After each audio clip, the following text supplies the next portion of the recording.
How's it going, everybody? Hope you're all doing well. So, controversial topic right here. I'm gonna lay it down. Magnified optics are superior to any other optic on the market as of today, specifically the ACOG. Disagree with me. So I'm gonna explain why I normally say this. So if you're familiar with my channel, majority of the time, 99% of the time, I do not make blatant blanket statements that are like telling people they're wrong. Mainly because a lot of other people have different, views on things, and they've used things in different environments different than me. So when I come up with a solution or something that I think is all legitimate and everything else doesn't exist, I think that's kind of myopic and that's kind of wrong in certain instances. So I'm going to go out on a limb here, and I normally never do this, but I will say the ACOG is vastly superior to any other magnified optic on the market, including non-magnified optics like red dots and other stuff like that, in pretty much every environment. That means in urban areas and rural areas like it is now. So specifically, what's my data? What am I talking about? So I've used an ACOG for about 10 years within my career. I've used it. I currently use it. This is an identical clone to what I use right now, and I arm up with every single day and train with. That's why I built this 14.5-inch BCM, is because I wanted to specifically train with it. So with that, the ACOG is vastly superior. Why? First point is the weight. The weight on a 4-power ACOG beats any other magnified optic with 4 power or above that I reasonably know of that is quality. Now, there are probably some on the market that's like, oh, this specific company that doesn't really make too many of them and they break all the time, that it's lighter. Yes, but there, you just said it. They break and they're not as fieldable as this unit here.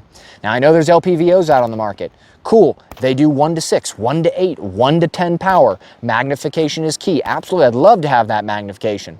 But for the weight, you can't beat an ACOG. You cannot. This setup right here, just the ACOG, is under 14 ounces. You tell me a 1 to 6 power LPVO right now, on average, even a lightweight model with the mount, is 20 ounces on average. That's a lot. That's pushing 5, 6, 7 ounces heavier than this.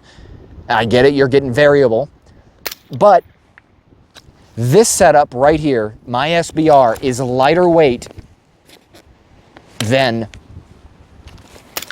anything else on the market. This is probably about 16 ounces. That is a red dot and a magnified optic. Now, why do you care about the magnified or red dot? Because I just said magnified optics are superior. Why do I have a red dot? The only way that this magnified optic, or these, or in general, fail is because of this device right here, or night vision based use. Now, there's 2 methods of engagement. You have passive and active within your, night vision. So active would be active IR, like this at PLC, or the one that I have over here. You're actively showing IR light, meaning other people can see you as well. So near peer based threats that have night vision can literally track that laser straight back to you, and hey, there's a group of guys right there. So we're starting to see that a little bit more. So we're kind of going passive aiming, meaning using your sights through night vision to engage. So with that, I put the red dot on top because it's superior in night vision performance, because you can't really use night vision through magnified 4 power. Just kind of unfortunate. That's the one downside this has. But in every other aspect, magnified optic, including the ACOG, is superior. For instance, take the reasonable mountain behind me. Now, if you would see or observe, an individual through a red dot, maybe traversing down that mountain, and you're with a group of people, as a scenario here, and you see somebody through a non-magnified optic, you're like, hey, I see movement. Okay, it's an enemy. Let's just smoke him. Cool. Okay, you take care of that. But what you failed to see was there is 5 or 6 more waiting in the rocks behind him as he was the scout to see if it's all clear, and you just smoked him because you couldn't really see. You can see a bunch of movement coming down. You put your red dot on it and engage properly, but you're not seeing detail. And being magnification, you can see detail. Seeing things is more important than engaging things. Just my opinion here, because seeing things is information that you didn't have. More quality information means you can make better quality decisions.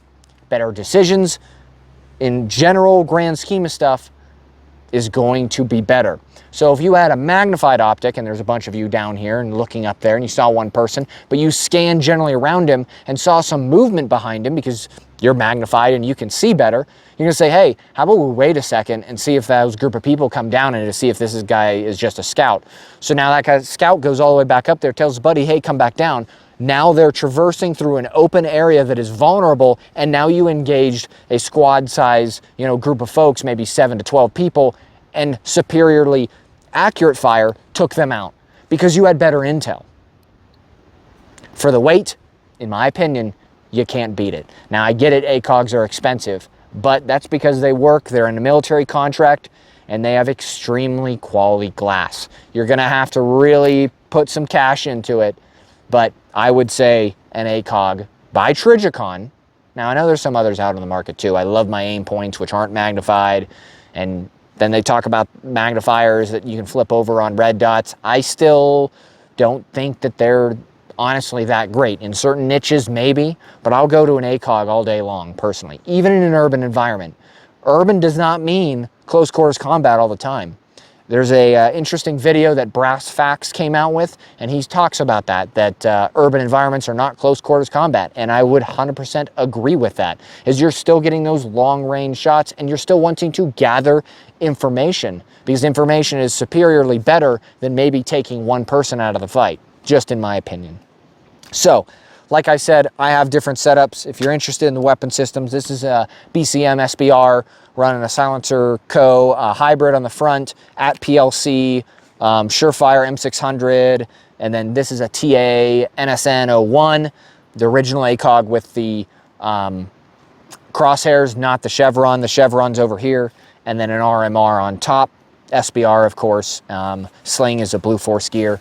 Enjoy them quite a bit. And over here is just a clone build at BCM, 14.5-inch pinned and welded at PLC, same light that is on this one. And then this is a TA31. I think this is the RCO version. So this is originally the Marine Corps edition, which has the mills kind of goofily on the side, which I don't know why they did it on the side and not vertical, but whatever, it still works out pretty good. And this one is considered actually a rifle, not an SBR, because it meets that length. But those are pretty much quick rundowns. And I'm gonna say, hey, magnification is superior. Even over LPVOs and full magnified optics, because they get heavy. So I know some people are going to disagree, which is fine. Disagreeing is fine. Just provide information with it.